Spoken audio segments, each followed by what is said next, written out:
Октябрь 1799 года.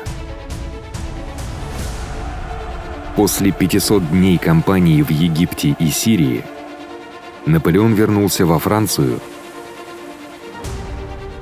и с небольшой свитой отправился на север, в Париж.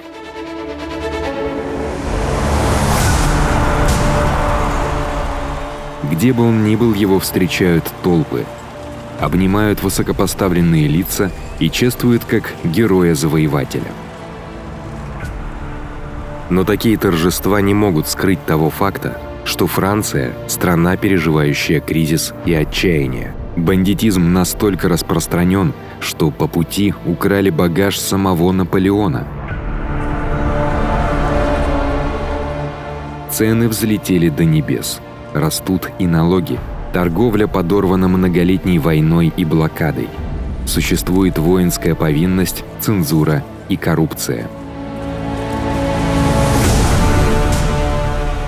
За пределами страны Франция вновь оказалась перед лицом мощной коалиции врагов. И хотя блестящая победа генерала Массена под Цюрихом дала передышку, Франция еще не в безопасности.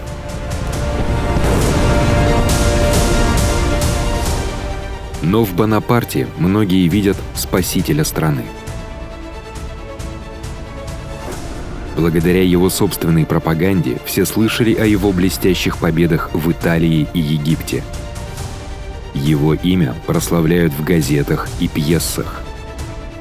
В воздухе раздаются крики «Ура Бонапарту! Он спасет страну!».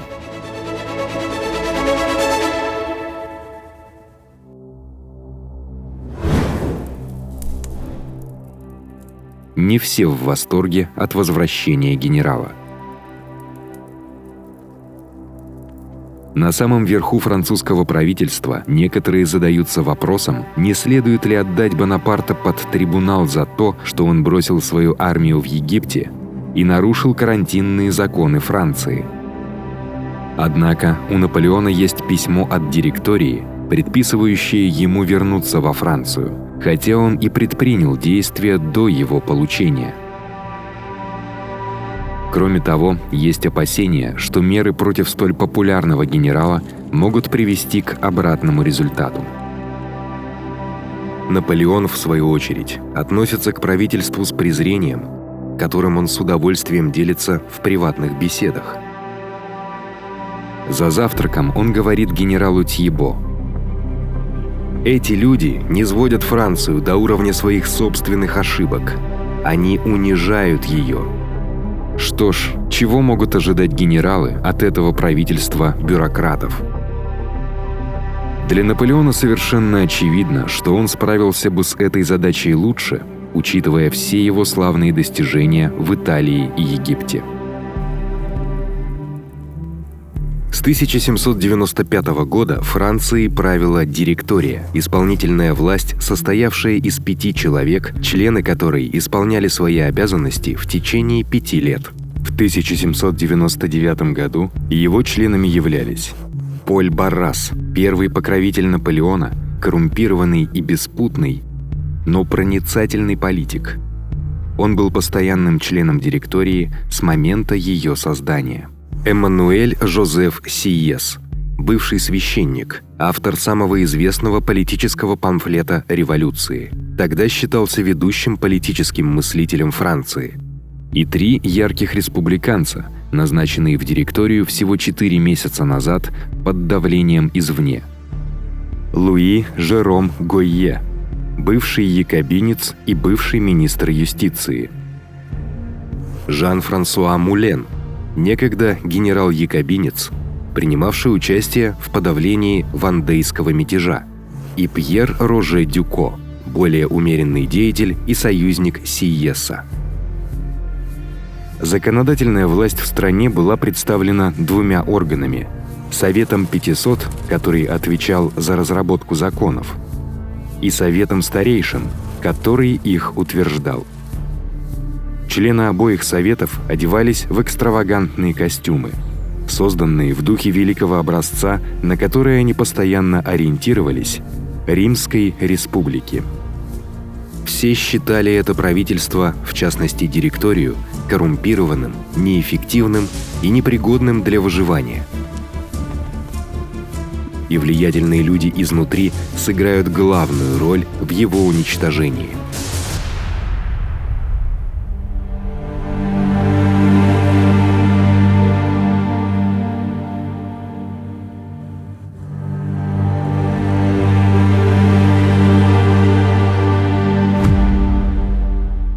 По возвращении в Париж Наполеон поселяется в доме семьи де Багарне на улице Виктуар, которая была переименована в его честь. Учитывая неспокойную политическую обстановку, ему предстоит провести в столице несколько месяцев в условиях неопределенности и потенциальной опасности. Единственный человек, на которого он может рассчитывать как на ценного помощника, его младший брат Люсьен. Он входит в Совет 500 в качестве депутата от Корсики, а недавно был избран его председателем. В ближайшие недели он сыграет ключевую роль. Но сначала Наполеона ждет бурная встреча с женой Жозефиной, которая быстро перерастает в страстное примирение. Оба были виновны в неверности, но Наполеон явно все еще влюблен, и его прежние разговоры о разводе остаются в прошлом. Отныне Жозефина будет верной женой, а благодаря своим связям в обществе – важным политическим союзником.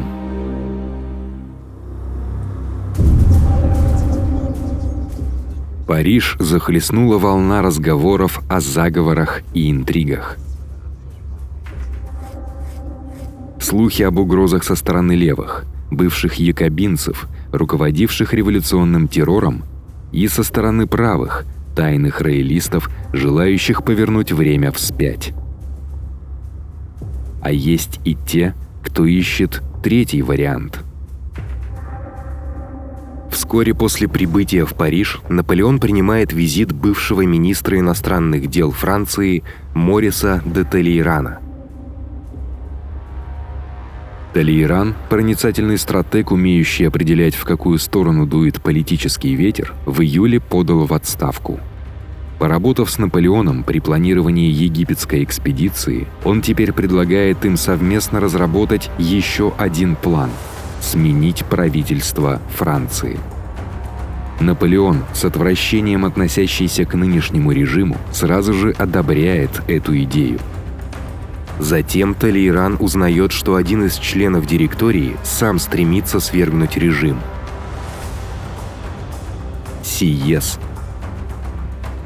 Ведущий политический мыслитель страны решил, что директория должна быть отброшена и что Франция должна получить новую конституцию, которую он и собирается написать.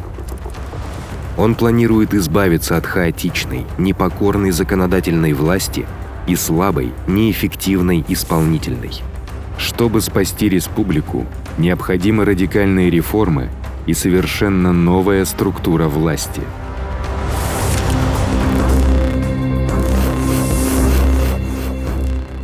Сиес уже пользуется поддержкой другого директора, Роже Дюко, и председателя Совета старейшин Луи Николя Лемерсье. Его поддерживает даже председатель Совета 500 Люсьен Бонапарт. Министр полиции Жозеф Фуше, у которого есть глаза и уши по всему Парижу, также знает об их заговоре, но соглашается не вмешиваться. Теперь Сиес ищет меч, как он сам выражается, военного лидера, который обеспечит лояльность армии, будет пущен в ход в нужный момент и затем спрятан в ножны. Но найти такого человека оказывается непросто. Сначала Сиес выбрал генерала Жубера, талантливого командира Наполеона в сражении при Риволи. Но он был убит в начале того же года, застрелен в битве при Нове на севере Италии. Генерала Макдональда прочат в командиры, но он слишком честный республиканец для подобных авантюр. Генерал Моро, успешно возглавлявший Рейнскую армию, отказался от этой роли. Он рекомендует Бонапарта на роль командира, о чем позже пожалеет. «Вот ваш человек. Он справится с переворотом лучше, чем я». Сиесу не нравится Наполеон. Его амбиции слишком очевидны. Именно Талейран убеждает Сиеса, что они нашли свой меч. 23 октября Наполеон и Сиес впервые встречаются. Они сходятся во мнении, что республика находится в серьезной опасности, как со стороны внутренних, так и внешних врагов, и что директория не сможет справиться с этой задачей. В течение недели они согласовывают переворот с целью свержения французского правительства. Друзья, YouTube пытаются заблокировать в России. Чтобы не потерять нас, подписывайтесь на наш телеграм-канал.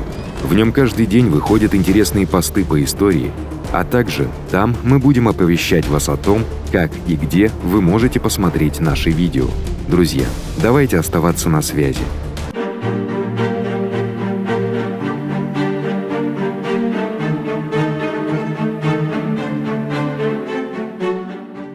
Заговорщики планируют переворот на 7 ноября, 16 Брюмера по революционному календарю Франции. Месяц туманов. Это рискованное дело, которое займет 2 дня, в течение которых все может пойти не так. Многие из заговорщиков принимают меры предосторожности. Сиес носит с собой портфель, набитый наличными, на случай быстрого бегства. Фуше, министр полиции, подготовил приказ об аресте Наполеона на случай, если ему придется перейти на другую сторону. Наполеон спит с 2 заряженными пистолетами у своей кровати. В последнюю минуту все откладывается на 48 часов. Поэтому вечером Бонапарт ужинает в квартире генерала Бернадотта на улице Цезальпин. К ним присоединяются генералы Моро и Журдан. Он хочет заручиться поддержкой этих влиятельных генералов для своего переворота. Моро соглашается помочь. Журдан обещает не вмешиваться. Но Бернадотт возмущен и предупреждает Наполеона, что его ждет гильотина. «Посмотрим», — отвечает Наполеон.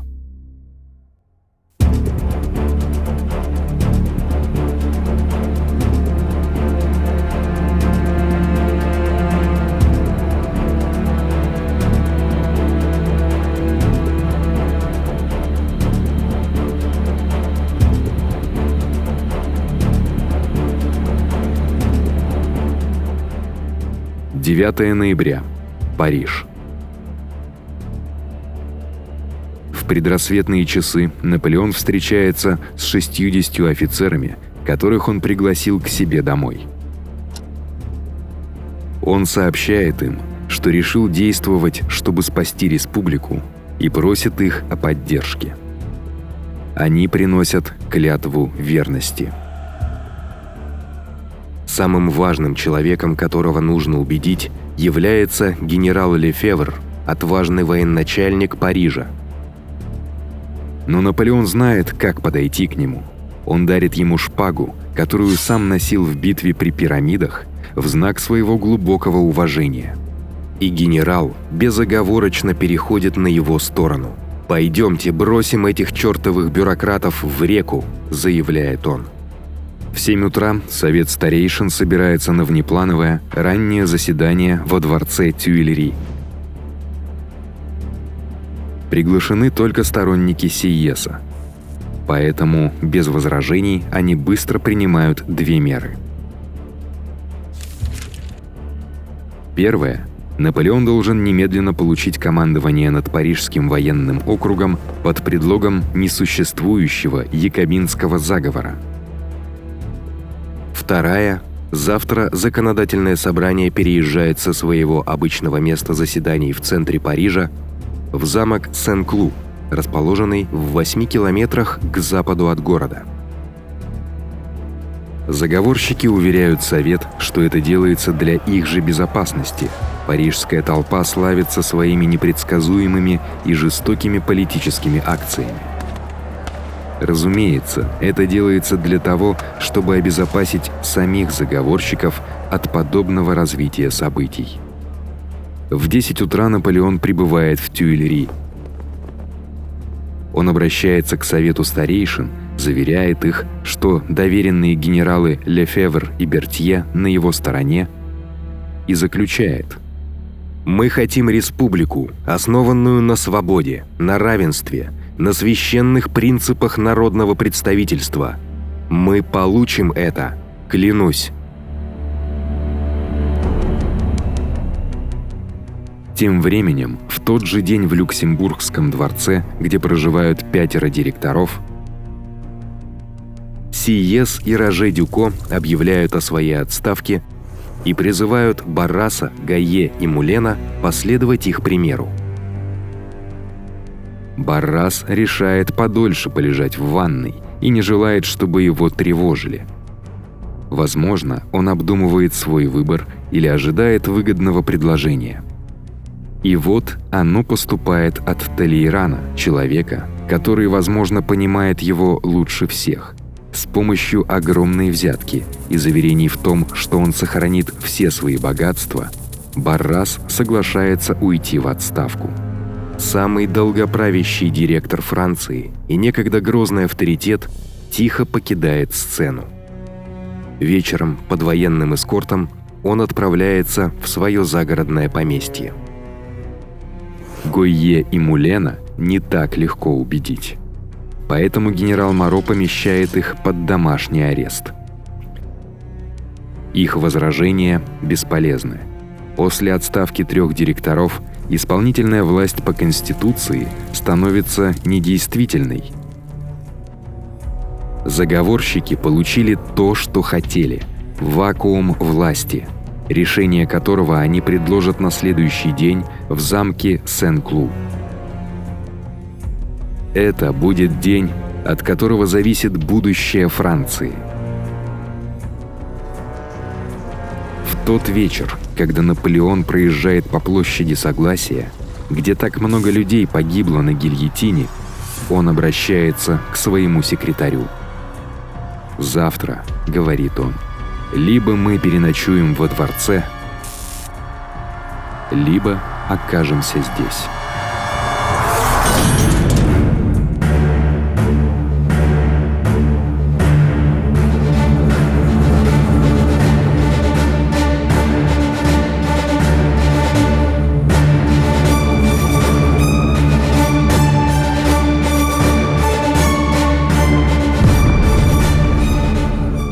Наполеон встает в 4 утра и едет в Сен-Клу.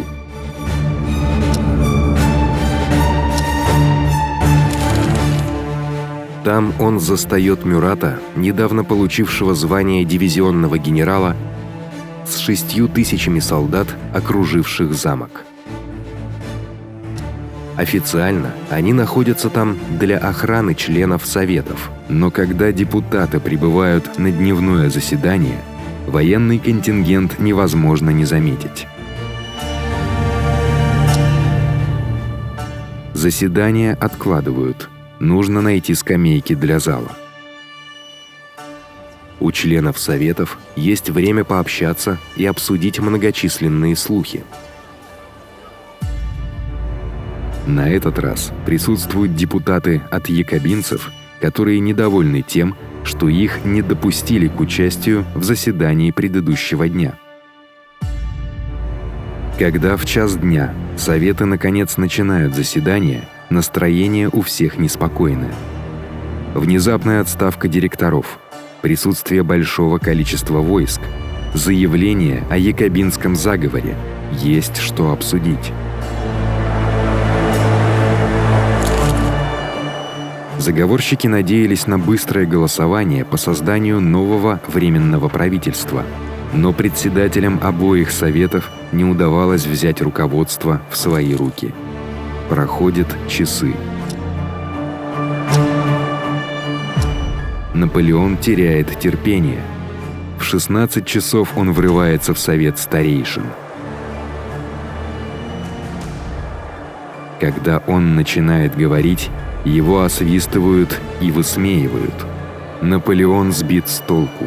Он что-то бормочет, а затем замолкает. Когда один из депутатов прерывает его: «А как же Конституция?» Наполеон бросает в ответ: «Конституция? Вы сами ее уничтожили!» Поднимается шум. Наполеон продолжает, требуя от Совета действий.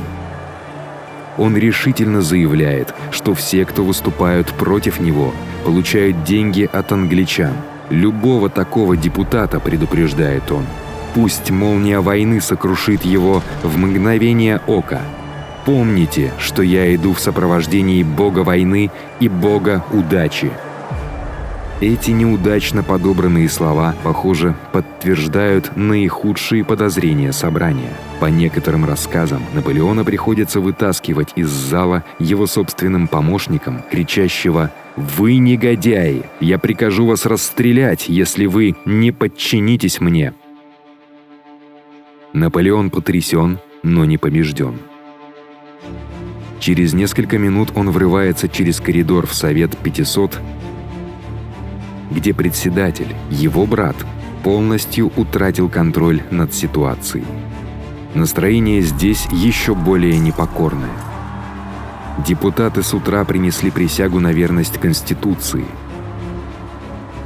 И когда появляется Наполеон в сопровождении гренадеров, на него обрушивается шквал оскорблений. «Долой тирана!» — кричат они. «Вне закона! Цезарь! Кромвель!» Это имена знаменитых полководцев, ставших тиранами. Толпа наседает на него.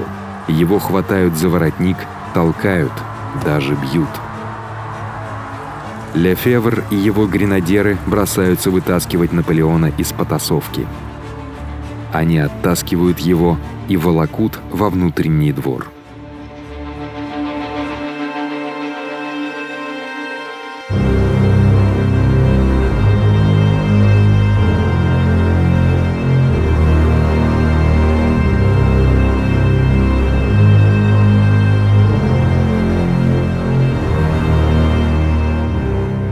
Наполеон выглядит растерянным и беспомощным. Кажется, он не знает, что делать. К нему выходит его старый товарищ, генерал Ажеро, ныне член Совета. «Ты по уши в болоте», — говорит он ему. Наполеон вновь обретает самообладание. При Аркале было еще хуже. Переворот находится на грани катастрофы. Если Совет объявит Наполеона вне закона, это будет означать либо расстрел, либо скорый путь на гильотину. Но беспорядки играют ему на руку. Он командующий войсками Парижа. Узнав, что якобинские депутаты удерживают его брата Люсьена в палате против его воли, он посылает гренадеров, чтобы вывести его оттуда. Наполеон пытается собрать войска для решающего выступления. Весть о том, что депутаты издевались над ним, возмущает его старых товарищей. Они готовы действовать. Но законодательная гвардия, 400 солдат, которым поручена защита Совета, колеблется.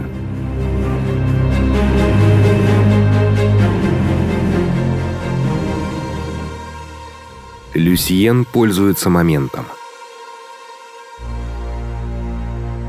Он садится на лошадь и объявляет: «Граждане-солдаты, подавляющее большинство Совета в данный момент запугано горсткой депутатов, которые угрожают мне, республике и народу кинжалом. Эти разбойники, несомненно, находятся на английском содержании. Я заявляю вам, что эти безумцы сами сделали себя преступниками, посягнув на свободу Совета». Затем он достает шпагу и направляет ее в грудь Наполеона.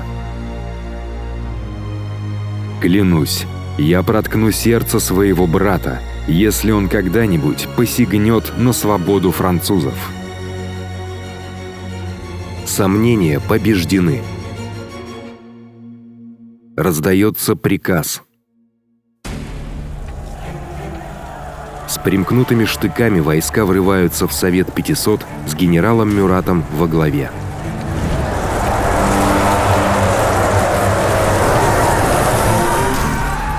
«Граждане, вы распущены!» — кричит он, а затем своим людям: «Вышвырните всю эту свору вон!» Депутаты бросаются в рассыпную. По некоторым свидетельствам, они выпрыгивали из окон, бросая свои мантии и шляпы в садах.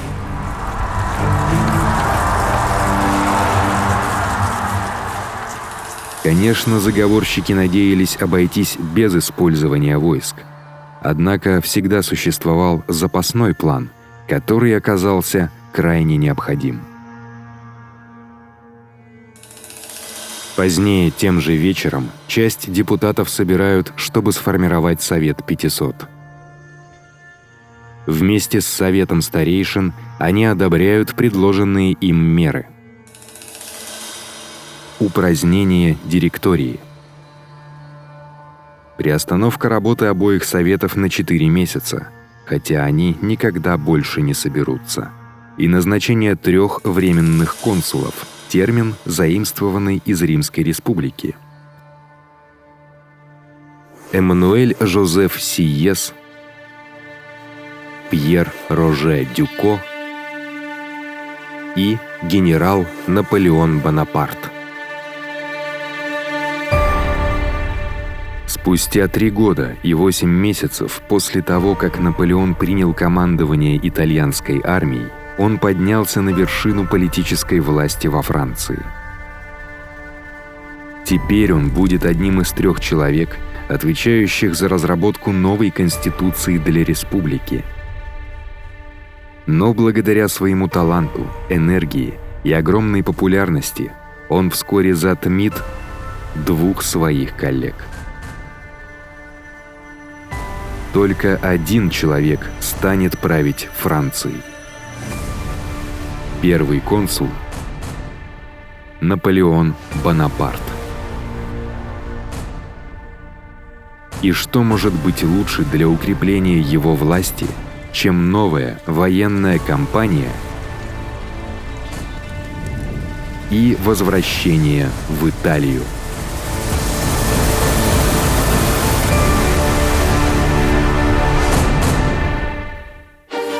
Спасибо за просмотр. Если вам понравилось это видео, пожалуйста, подпишитесь на наш канал, поставьте лайк и обязательно поделитесь им со своими друзьями. У нас есть телеграм-канал, группа ВКонтакте и Дзен. Ссылки будут в описании. Подписывайтесь, там мы будем выкладывать интересные материалы по истории, а также сообщать о выходе новых роликов. А если вы оформите подписку на Boosty, то получите ранний доступ к новым видео, а также упоминания в конце видео. Отдельная благодарность Ивану Симкову и Джона Владимирова.